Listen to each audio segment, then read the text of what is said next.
সেনাপ্রধানের দিক থেকে মূল ভেটোটা ছিল যে ডক্টর মোহাম্মদ ইউনূস কেন, why not any other person. Doctor Mohammad ইউনূসের নামে মামলা আছে, তিনি একজন কনভিক্টেড পারসন। একজন কনভিক্টেড পারসন আসলে কিভাবে একটা দেশের প্রধান উপদেষ্টা হতে পারে? আওয়ামী লীগ একটা লোককে একেবারেই দেখতে পারছে না, এবং বাংলাদেশে তো আলটিমেটলি 30-40% পিপল আওয়ামী লীগকে সাপোর্ট করে। এই 30-40% পিপলের মতামতের বিরুদ্ধে গিয়ে একটা লোককে প্রধান উপদেষ্টা করা উচিত? সেনাপ্রধান লাস্ট আমাদেরকে বলেছিল যে আমি বুকে পাথর চাপা দিয়ে এই সিদ্ধান্তটা মেনে নিচ্ছি। আমাদের এই দীর্ঘমেয়াদী পরিকল্পনাটা করতে হতো যে যখন থেকে আমরা ফার্ম ছিলাম যে শেখ হাসিনাকে চলে যেতে হবে, তারপরে কি হবে? আমরা তো আর শেখ হাসিনা চলে যাওয়ার পরে দেশটাকে ছেড়ে দিতে পারি না। তো এই জায়গা থেকে আমরা দেখা যায় যে এই চিন্তাটা আস্তে আস্তে আসতে থাকে, কিন্তু ওই সময়টাতে আসলে এটা বিশ্বাস করাও কঠিন ছিল যে 5 তারিখের মধ্যেই হয়তো হয়ে যাবে। আমাদের তো এমনকি সশস্ত্র অভ্যুত্থানের প্রস্তুতিও ছিল। 5 তারিখ যদি আমরা সফল না হতাম, হয়তো আমরা অস্ত্র তুলে নেওয়ার ঘোষণা দিতাম, এবং নাহিদ ভাই ভিডিও বার তো রেডি রেখেছিল, আমিও কি ঘোষণা দিব সেটাও রেডি ছিল। তবে এর আগে আমরা এটা অনুভব করি যে পরবর্তীতে আমরা আসলে দেশটার আসলে কি হবে শেখ হাসিনা চলে যাওয়ার পরে। সেই জায়গা থেকে মানে এটা কোনো কালেকটিভ ডিসিশন এরকম ছিল না, এমন না যে আমরা মিটিং করে ডিসিশন নিয়েছি যে ডক্টর ইউনূসকে প্রধান উপদেষ্টা বানানো হবে বা এরকম কিছু। তখন আমার মূলত যোগাযোগ হয় ইয়ার সাথে, যে যোগাযোগ হচ্ছিল আমেরিকান এম্বাসির কয়েকজনের সাথে। এর পাশাপাশি হচ্ছে সাবেক ছাত্রদলের এক বড় ভাই আছেন শামীম ভাই, উনি মিরপুরে অর্গানাইজার হিসেবে খুব ভালো ভূমিকা পালন করছিলেন। তো ওনার সাথে আমার যোগাযোগ হচ্ছিল। উনি মূলত ওনার যোগাযোগটা ছিল মূলত মুশফিকুল ফজল আনসারি ওনাদের সাথে আর কি। তো ওনার মাধ্যমে আমার ডক্টর আলী রিয়াজ, তারপর হচ্ছে বদির আলম মজুমদার স্যারদের সাথে যোগাযোগ হয়। ওনাদের সাথে আমি কথা বলি। 1 তারিখ যখন আমরা আমাদেরকে ডিবি থেকে ছেড়ে দেওয়া হয়, সেদিন প্রাথমিক কথা হয়, কিন্তু 2 তারিখ মূলত আসল কথাবার্তা শুরু হয়। ওনাদের সাথে কথা বলে, এবং ওনাদেরকে তখন আমি জিজ্ঞেস করছিলাম যে ডক্টর মোহাম্মদ ইউনূস কি আসবেন কিনা যদি আমরা আহ্বান করি। তো সবার একটা কমন কথা ছিল উনি আসবেন না, কারণ ওনাকে এর আগেও তো অনেকবার চেষ্টা হয়েছে আহ্বান করার। ওই 24-এর নির্বাচনের আগেও একটা আলোচনা ছিল, এবং এর আগেও 19 সালের দিকে একটা আলোচনা ছিল। এর আগেও যখন তত্ত্বাবধায়ক সরকার ছিল তখনও ওনাকে আনার চেষ্টা করা হয়েছিল, বাট উনি সবসময় পলিটিক্যালি থেকে রিফিউজ করেছেন, দূরে থাকতে চেয়েছেন। তো আলী রিয়াজ স্যারও আমাকে বললেন, বদির আলম মজুমদার স্যারও বললেন যে উনি আসবেন না। আরও যাদের সাথে কথা হচ্ছিল উনি রাজি হবেন না, এই ধরনের একটা কথা ছিল। বাট আমি সরাসরি ওনার সাথেই কথা বলতে চাই, এবং তখন হচ্ছে ওই শামীম ভাই আমাকে ওনার বর্তমান যে এপিএস সাব্বির ভাইয়ের নাম্বার দেন। তো সাব্বির ভাইয়ের সাথে যোগাযোগ করার পর সাব্বির ভাই আমাকে বলেন যে আমি তো স্যারের সাথে নাই। তো স্যারের সাথে মঈন চৌধুরী নামের একজন তখন স্যারের প্রাইভেট সেক্রেটারি হিসেবে কাজ করছিলেন। তো সাব্বির ভাই আমাকে মঈন চৌধুরীর নাম্বার দেন। মঈন চৌধুরীর সাথে আমি যোগাযোগ করি 2 তারিখ কি 3 তারিখ হবে, এবং ওনার সাথে আমার কথা হয়। এবং উনি তখন বলছিলেন যে স্যারের একটা ছোট সার্জারি আছে। স্যার তখন ফ্রান্সে ছিলেন। তো সার্জারি আছে, এবং পরবর্তীতে আমি ওনাকে মেসেজগুলো ক্লিয়ার করার চেষ্টা করি যে আমরা চাচ্ছি এমনটা। তো উনি স্যারের সাথে কথা বলেন। স্যার আমাদেরকে পরে একটা মেসেজ পাঠান যে তোমরা যেটা করতেছো আমি তোমাদের সাথে আছি আর কি। এটা হচ্ছে 2 তারিখের দিকে স্যার একটা মেসেজ আমাদেরকে পাঠান থ্রু মঈন চৌধুরী, কিন্তু তখনও কথা হয়নি। স্যারের সাথে আমার প্রথম কথা হচ্ছে, মানে আমি বারবার ইনসিস্ট করছিলাম সরাসরি কথা বলতে, কারণ সবাই সবাই অনুৎসাহিত করতেছে যে স্যার আসবেন না, আদার অপশনস দেখার জন্য, প্রধান উপদেষ্টা হিসেবে অন্য কাউকে দেখার জন্য অনেক নামও আসতেছিল, অনেক নামও সাজেশন আসতেছিল। কিন্তু আমার চিন্তাটা ছিল যে আমাদের যে অর্থনৈতিক ভঙ্গুর পরিস্থিতি, তারপরে একটা বিশেষ পরিস্থিতিতে আমরা সরকার গঠন করলে সেটার জাতীয় আন্তর্জাতিক যেই স্বীকৃতির ব্যাপার আছে, এগুলো আসলে ডক্টর মোহাম্মদ ইউনূস ছাড়া পসিবল হবে না। তো সেই জায়গা থেকে আমি বারবার যোগাযোগ করার চেষ্টা করি। পরে মঈন চৌধুরী স্যারের সাথে আমাকে কথা বলিয়ে দেন। সম্ভবত ওনার নাম্বার থেকেই প্রথম কথা বলা হয়, এবং স্যারকে আমি অ্যাপ্রোচ করার পরে স্যার আমাকে বললেন যে আমি হচ্ছে তোমরা অন্য কাউকে ভাবো। এটা সম্ভবত 3 তারিখ। স্যার বললেন যে, এবং স্যার কয়েকজনের নামও বললেন যে তোমরা ওনাদেরকে ভাবতে পারো। এর মধ্যে 2-1 জন আমাদের উপদেষ্টা পরিষদেও আছে এখন। স্যার বলেন যে আমার লাইফটা তো ডিফারেন্ট, আমি ওইখান থেকে আসবো কিনা। এবং উনি বলেন যে তাহলে, আমি যখন বললাম যে স্যার আপনাকে ছাড়া হবে না, আপনাকে আসতেই হবে, তখন উনি বললেন যে আমি ভেবে দেখি, তোমরাও ভাবো, যদি আদার কোনো বেটার অপশন পাওয়া যায় তাহলে তোমরা ভাবো, আর আমিও ভেবে তোমাদেরকে জানাবো। তো 3 তারিখ তো অনেক কিছু আনসার্টেন ছিল, এক দফা শুধু ঘোষণা হয়েছে, কবে পতন হবে, কবে আসবে, এটা আনসার্টেন ছিল। তো আমার মনে হয় এটাও ডিসিশন নেওয়ার ক্ষেত্রে একটা বাধা ছিল সে সময়।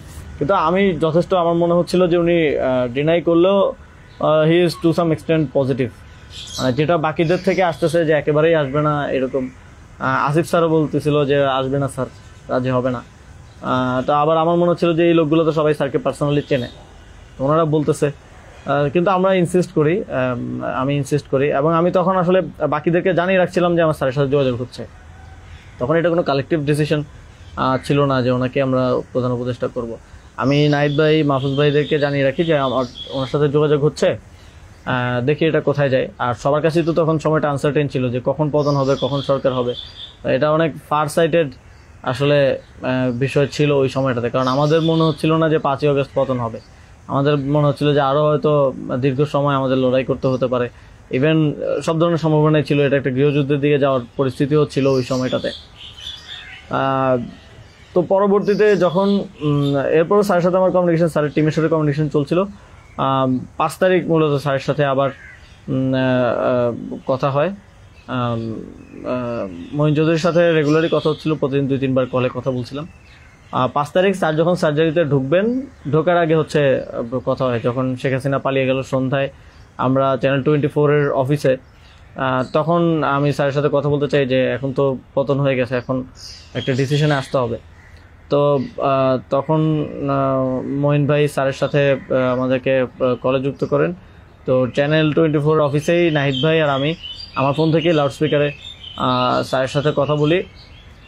তো স্যারকে আমরা বলি যে স্যার এখন একটা ডিসিশন আসতে হবে, আর স্যারও সার্জারিতে চলে যাচ্ছিলেন তারপরে ডিসিশন দেওয়াটা। তো স্যার এক ধরনের তখন মনোসম্মতি দিলেন যে আমি আসব। আর এর মাঝে তো 2 দিন স্যারও আলোচনা করেছেন বিভিন্ন পর্যায়ে, আমি আসবো, তবে বিস্তারিত কথা বলার আগে তোমরা কোথাও এটা অ্যানাউন্স করো না আর কি। তো এই আলোচনাটা হওয়ার পরে আমরা, অনেকগুলো বিষয় ছিল ডিসকাস করার মতো, আলোচনাটা হওয়ার পরে আমরা চ্যানেল 24-এর অফিসে প্রেস ব্রিফিংটা করি সেদিন রাতে, এবং সরকারের রূপরেখাটা কী হবে সেখানে ঘোষণা করি, একটা অন্তর্বর্তীকালীন জাতীয় সরকার ঘোষণার কথা বলি। এছাড়াও আরও রূপরেখাগুলো বলি যে রাজনৈতিক অংশগ্রহণ, তারপর সিভিল সোসাইটি, তারপরে অভ্যুত্থানের নেতৃত্বের অংশগ্রহণ, এই পলিসিগুলো আমরা সেখানে ঘোষণা করি। স্যারের নামটা ঘোষণা করা হয়নি। সেদিন রাতে স্যারের সাথে আবার চূড়ান্ত কথা হয়, রাতের আনুমানিক 12:30 থেকে 2টা-2:30 পর্যন্ত প্রায় 2 ঘন্টা স্যারের সাথে নাহিদ ভাই আর আমার কলে কথা হয়, এবং সেখানে আমরা বিস্তারিত বিভিন্ন বিষয়গুলো আলোচনা করি, এবং স্যারের কিছু কনসার্ন ছিল সেগুলো আমরা ডিসকাস করি যে এটা আবার 1-11 মতো একটা সরকার হবে কিনা, মানে আমরা ক্ষমতায় বসবো কিন্তু পেছন থেকে আর্মি আমাদেরকে চালাবে কিনা, অথবা অন্য কেউ আমাদেরকে ডিক্টেট করবে কিনা। স্যারের কনসার্ন ছিল এটা। স্যারের কনসার্ন ছিল যে আমি আসলে আমাকেই স্বাধীনতাটা দিতে হবে, আমি আসলে এটা আর্মি রান করবে কিংবা পেছন থেকে কেউ রান করবে, এটা হলে আমি আসবো না। তো আমরা স্যারকে বলেছি যে আমাদের পজিশনে এটাই, যে গভর্নমেন্ট যদি আমরা ফর্ম করি, গভর্নমেন্ট স্বাধীনভাবে কাজ করতে হবে, এবং এখানে সেনাবাহিনী কিংবা অন্য কোনো অথরিটি যদি হস্তক্ষেপ করতে চায়, সেক্ষেত্রে আমরা মাঠ থেকে সেটাকে চ্যালেঞ্জ করবো আর কি। তো এই ধরনের একটা নিশ্চয়তা স্যারকে আমরা দেই আমাদের এন্ড থেকে। তারপর এক ধরনের কথা হয় যে উপদেষ্টা পরিষদ কেমন হবে, স্যার আমাদেরকে বলেন যে তোমরা ঠিক করো, আর স্যার কিছু সাজেশন দেন। স্যারের টিম থেকে 6 তারিখ সম্ভবত প্রায় 5 তারিখ রাতেই 23-24টা নাম আসে আমার কাছে। তো ওই নামগুলোর সাথে আমরা যে নামগুলো ঠিক করি প্রায় কমন ছিল অনেকগুলো। তারপর আমরা একটা লিয়াজু কমিটি করা হয়, যারা হচ্ছে সকল রাজনৈতিক দলের সাথে আলোচনার ভিত্তিতে একটা উপদেষ্টা পরিষদ গঠন করবে। তো ওই লিয়াজু কমিটির আহ্বায়ক ছিল মাহফুজ ভাই। তো ওনারা কমিউনিকেশন শুরু করে দেয় জামাতের সাথে, বিএনপির সাথে, আরও যারা রাজনৈতিক দল আছে, সিভিল সোসাইটি আছে, তাদের সাথে যোগাযোগের মাধ্যমে সবার থেকে নাম প্রস্তাব আসতে থাকে। কিছু নাম ছিল কমন, আমাদের এখানেও কমন, যেমন কিছু মানুষজন, যেমন সালাউদ্দিন আহমেদ স্যার, উনি তো অর্থনীতিতে বাংলাদেশে মানে এই মুহূর্তে যদি আমরা চিন্তা করি তাহলে ওয়ান অফ দ্য বেস্ট। তো ওনার নামটা সব দিক থেকে আসে। তো এরকম কিছু কমন নাম আসে, আবার কিছু নাম দেখা যায় আমরা ইনক্লুড করি বা কোনো এক পক্ষ থেকে আসে, কিন্তু অন্য পক্ষ এটাকে আবার রিফিউজ করে। বিএনপির কিছু নামের ব্যাপারে আপত্তি ছিল, তাদেরকে পরে নেওয়া হয়নি। তো এভাবে একটা মোটামুটি সবার সাথে কনসালটেশনের ভিত্তিতে একটা উপদেষ্টা তালিকা করা হয়। এবং যেদিন স্যার ল্যান্ড করে বাংলাদেশে আসেন 8 তারিখ দুপুরে, আর্মি থেকেও কিছু নাম প্রস্তাব করা হয়। কিন্তু আমরা একটু প্রায় 5-6টা নাম আমরা একটু ঘেটে দেখলাম যে এই লোকগুলো ওইভাবে সর্বজন গ্রহণযোগ্য না। এবং আরেকটা সমস্যা হচ্ছে তাদের অনেকেরই হয় না যে সফট আওয়ামী লীগ অ্যান্ড আওয়ামী লীগের সিভিল সোসাইটি হিসেবে পরিচিত, অথবা তাদের ব্যাকগ্রাউন্ডটা একজন আর্মি অফিসিয়ালসের নাম ছিল সেখানে, এক্স আর্মি অফিসিয়ালস। তার ব্যাকগ্রাউন্ড আমরা দেখি যে তিনি ইন্ডিয়ায় তিনি 4 বছর ছিলেন এবং 4 বছরে তিনি কয়েকটা কোর্স করেছেন সেখানে। সো আবার ওনার ব্যাপারে জনমত হচ্ছে র কানেক্টিভিটি আছে। তো ওই নামগুলো আমরা কেটে দেই এবং সেখানে আর্মি কিছুটা নাকশ হয় যে এই নামগুলো কেটে দেওয়ার পরে। এবং ওই স্যারের সামনে রেখেই, কারণ স্যার ওই যখন ভিভিআইপি লাউঞ্জে স্যার ছিলেন এয়ারপোর্টে, তো স্যারের সামনে রেখে আমি আর আসিফ স্যার নামগুলো কেটে দিই যে এই নামগুলো তো আমরা দেই নাই। সেখানে আর্মি চিফও ছিলেন। তো আমাদের ইয়েটা ছিল এটাই যে আগের রাতে আমরা যেটা কথা বললাম যে এই উপদেষ্টা পরিষদে যদি আর্মির লোকজনই বেশি থাকে তাহলে তো এটা দিন শেষে আর্মি ব্যাগ আবার 111 টাইপ গভর্নমেন্টই হচ্ছে। সেই জায়গা থেকে আমরা এই নামগুলো নিতে চাইনি। তবে সেখানে আমরা যুক্তি দিয়েছি যে কারণ সবার প্রোফাইলটা যখন আমরা একটু ঘাটাঘাটি করেছি দেখেছি সবারই কোনো না কোনো প্রবলেমেটিক এলিমেন্ট সেখানে আছে। হয় তার র কানেক্টিভিটি হিসেবে জনমত আছে, মানুষের মধ্যে গুঞ্জন আছে, অথবা তার আওয়ামী লীগের সিভিল সোসাইটি হিসেবে পরিচিতি আছে। তো এই ধরনের একটা বিষয় ছিল ওই 5-6টা নামের মধ্যে, যে কারণে আমরা সবগুলো নামই প্রায় কেটে দিয়ে শুধু একটা নাম আমরা রেখেছিলাম সিএসটি উপদেষ্টা যিনি আছেন। কারণ আমাদের কাছে মনে হচ্ছে ওইটা সেন্সিটিভ জায়গা এবং দেশের এরকম একটা ট্রানজিশন টার্মাল সিচুয়েশনে যেহেতু আর্মি পুরোপুরি আমাদের পার্বত্য অঞ্চলের সমস্যাগুলো ডিল করে, তো সেখানে তাদের কথাটা রাখা উচিত। সেই জায়গা থেকে ওনার নামটা আমরা রাখি, শুধু আর্মির প্রপোজাল থেকে বাকিগুলো কেটে দেওয়া হয়। তো এভাবেই একটা এবং এছাড়াও আরেকটা ইয়ে ছিল যে 6 তারিখ আর্মির সাথে আমাদের একটা বৈঠক হয়, 3 বাহিনী প্রধান তারপর রাষ্ট্রপতি, প্রায় 4 ঘন্টার একটা বৈঠক হয়। যেটার মূল কথাটা ছিল যে সেনাপ্রধানের দিক থেকে মূল ভেটোটা ছিল যে ডক্টর মোহাম্মদ ইউনূস কেন, why not any other person. তো আমরা আমাদের জায়গায় অ্যাডামেন্ট ছিলাম, বিকজ আমরা তো 5 তারিখ রাতেই ঘোষণা দিয়ে দিয়েছি যে doctor Mohammad Yunus will be the chief adviser of the next interim government. এবং সেটা এক ধরনের বৈপ্লবিক কায়দায় আমরা ভিডিও বার্তা দিয়ে ঘোষণা দিয়ে দিয়েছি, আমরা কোনো নিয়মের কিংবা সংবিধানের তোয়াক্কা সে সময়টাই করে নেই। কিন্তু উনি বারবার বলার চেষ্টা করছিলেন যে ডক্টর মোহাম্মদ ইউনূসের নামে মামলা আছে, তিনি একজন কনভিক্টেড পারসন। একজন কনভিক্টেড পারসন আসলে কিভাবে হতে পারে, একটা দেশের প্রধান উপদেষ্টা হতে পারে।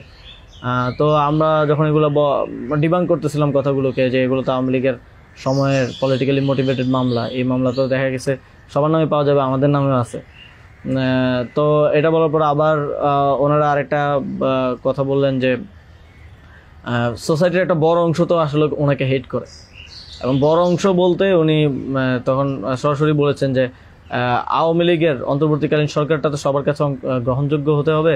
এখন আওয়ামী লীগ তো ডক্টর মোহাম্মদ ইউনূসকে 2 চোখে দেখতে পারে না, একদম অপছন্দ করে। তো এখন এই আওয়ামী লীগ একটা লোককে একেবারেই দেখতে পারছে না, এবং বাংলাদেশে তো আলটিমেটলি 30-40% পিপল আওয়ামী লীগকে সাপোর্ট করে।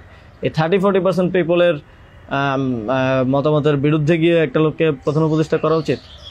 তো আমরা তখন বললাম আওয়ামী লীগ এমন কিছু না যেটা নিয়ে এখন আমাদের কনসার্ন হওয়া উচিত। আওয়ামী লীগকে আমরা পরাজিত করেই এই প্ল্যাটফর্মে আসছি, এখানে আমরা বসছি। আওয়ামী লীগ কি চাইলেও না চলে এটা এখন আর ম্যাটার করে না কোনোভাবেই। কিন্তু উনি বারবার এই কথাটা ঘুরে ফিরে বলতেছিলেন যে এই সরকার তো একটা নির্বাচন আয়োজন করবে, এই জন্য বিএনপি আওয়ামী লীগ সবার কাছে এই সরকারের গ্রহণযোগ্যতা থাকা প্রয়োজন। আওয়ামী লীগ তো প্রধান ডক্টর মোহাম্মদ ইউনূসকে একেবারেই দেখতে পারে না, ওনাকে আওয়ামী লীগ মেনে নেবে না উনি আসলে। কিন্তু আমাদের কথা ছিল যে আওয়ামী লীগ তো এখন আর এই মুহূর্তে ডিসিশন মেকিংয়ে আওয়ামী লীগ ম্যাটার করে না। একটা গণহত্যা ঘটনার পরে সে কি ভাবলো বা তার কি পজিশন, দ্যাট ডাজন্ট ম্যাটার। আর এরপরও ওনারা নানা ধরনের যুক্তি দিতে পারে, এবং শেষে 4 ঘন্টা এই বিষয়ের উপরে ডিসকাশন হয়। 4 ঘন্টা, আধা ঘন্টা হয়তো অন্যান্য ইস্যুস নিয়ে ডিসকাস হয়েছিল, বাট 4 ঘন্টা প্রায় 3.5 ঘন্টা ইস্যু নিয়ে ডিসকাস হয়।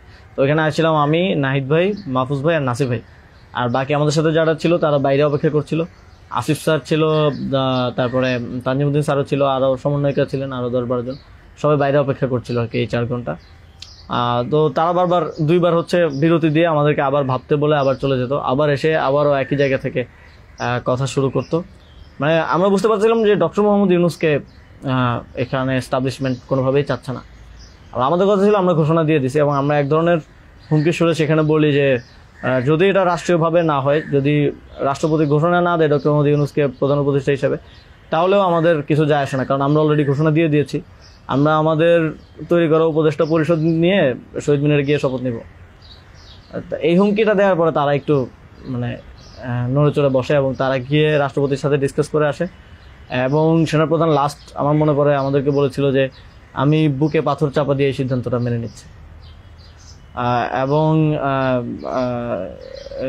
আমাদের জায়গাটা ছিল খুবই রিজেক্ট, যে ডক্টর মোহাম্মদ ইউনূসকে না আনতে পারলে এখানে একটা শক্ত সরকার গঠন করা পসিবল হবে না। এবং আর্মির যেই মোটিভেশন ছিল, এটা আবার 1-11-র মতো একটা সরকার গঠন করার তাদের মোটিভেশন ছিল।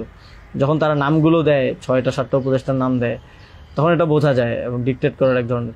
তো আমরা যদি এখানে অন্য কাউকে নেই যার পার্সোনালিটি এত স্ট্রং না, তাহলে আলটিমেটলি আমরা আসলে অন্য কারো দ্বারাই পরিচালিত হব, ড্রিভেন হব। এই সরকারটা আত্মনির্ভরশীল একটা স্বতন্ত্র সরকার হতে পারবে না।